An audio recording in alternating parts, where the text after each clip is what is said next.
leero ku mukolo gwo guno ogw'okwanjula ng'ate oyanjula Emma.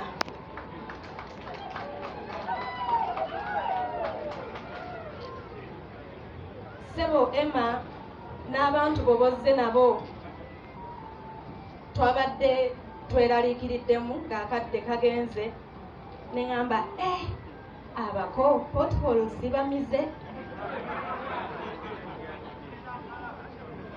Ziri Kampala era omuloodi agezaako nnyo okuzirwanyiza, nalabye bamuwaayo obuswazi naye geera nabwo tebujja kusobola zizirikiza zonna, mpitirivu obungi. Abako baffe twabashemererwa. Ntwire ninyebuuza ngwaba abantu habwenki nibiiha abakazi owiitu tutakwiha abakazi aha oumwatwara n'omukazi ohamiri ogwo Flavia tatiina bwishu. Flavia takumanya kulya bigambo bye. Flavia kwakuba nagamba ngu nagira ngu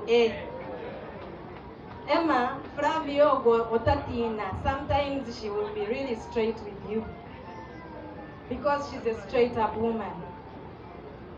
Flavia oyo ava mu kika ekirina omulimu oguweesa mu lubiri era ogwo omulimu gw'okuweesa tegukoma ku kika. Flavia aweesa mateeka mu parliament era y'omu ku abo abagabaga. Bw'osanganga ng'akozesa amaanyi amangi oluusi awaka mugambe nga calm down yanyeeri ne bavaayo ng'emisuwa gyereeze. Flavia munnaaye bw'oddanga ewaka ebitabo birekenga mu motoka. Bw'obanga wakaayanye nnyo ne tayebwa nkwegayiridde sooka ng'otuule mu motoka weeyisa amazzi aganyogoga mu feesi oyingire mu nnyumba omwo ng'owayo simayiro etegeerekeka. Kye tukolera tufunayo ebizibu bingi nnyo naye mbadde nsaba teweetikanga bizibu by'okumulimu n'obireeta waka. Manya nti eby'okumulimu oluusi bisigalayo lwakuba emyaka bwe gigenda nga gigenderera giyingira mu nju. Era wano we tuli ewange emirimu bwe giba nga gyatabuse nange mba natabuse kubanga biyingira paka mu nju. Emma, you will need to support your wife when she has issues to deal with, especially at work. And you'll have to be very patient with her. And you'll have to be the sober one. Kubanga eno statement ya Museveni must go.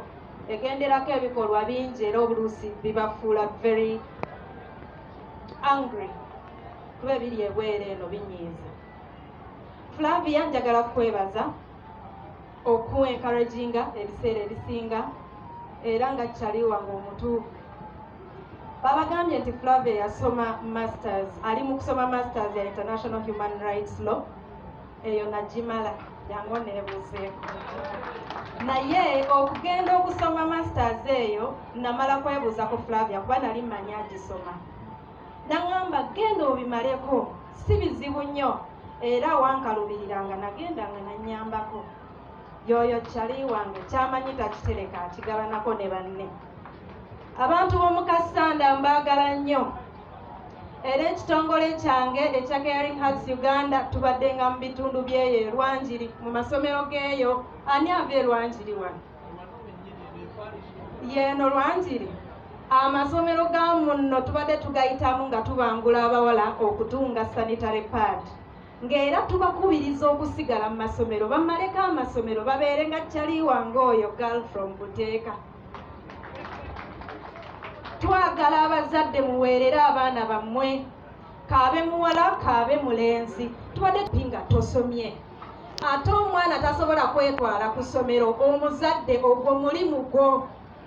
Abazadde abali wano temusosola baana bawala ku balenzi. Abawala ne mwagala okubalyamu obubuzi n'ebibbo by'obulo n'ente n'okubafunamu poloti z'amataka n'okubafumbiza nga bakyali bato.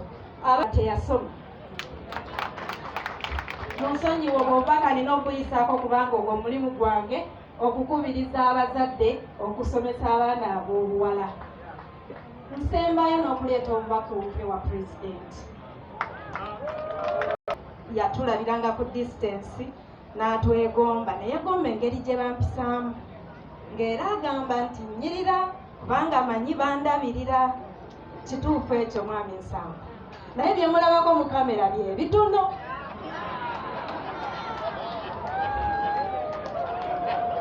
Njagala kwebaza mwami Kyagulanyi olw'okundabirira nga sinatuusa bubaka bwe. Abatumidde abantu b'e Kasanda. Mwami Kyagulanyi agambye mwebale nnyo okumusindikira omukyala gwe yeesiga era gw'amanyi nti talikyusa langi. Mwebale kumusindikira omukyala abimwogerera biri